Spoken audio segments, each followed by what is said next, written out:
avec des Monégasques privés de Gosso. Ça s'est vraiment remarqué dans le milieu de terrain. Et du coup, on a abusé de longs ballons en profondeur comme ça pour essayer de trouver Park. C'est la révélation peut-être de ce début de saison. Il est très talentueux, mais il rate le cadre. Et c'est le mal dont souffrent les Monégasques, l'équipe qui a le moins tiré depuis le début de la saison.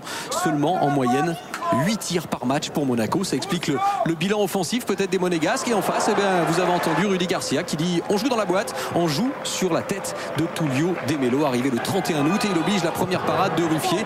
Encore des Lillois bien inspirés. Là c'était Debuchy, il a vraiment cherché à tirer et c'est la barre transversale qui tremble. Mi-temps sur ce score de 0-0, vraiment un match très très moyen. Et Ricardo ne trouve pas la solution. C'est au contraire Lille qui prend de l'ampleur dans cette rencontre, qui petit à petit s'impose dans le collectif et tente avec des bonnes frappes cadrées.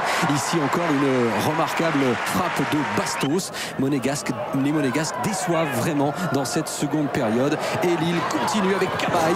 Ce sont des assauts répétés devant la cage de Ruffier. Lille qui manquait de constance ces dernières journées, là qui va en trouver, en tout cas au vu de ce match. Cette équipe lilloise se rassure. Nimani lui ne poursuit pas sur sa lancée et rate le cadre de très très peu. C'est l'une des rares fois franchement où la défense lilloise est menacée. Elle a été très très bonne. Et puis Lille qui continue à aller de l'avant avec ici Vitek qui, regardez Bastos, il va s'effacer et il laisse le travail accompli par Cabaye.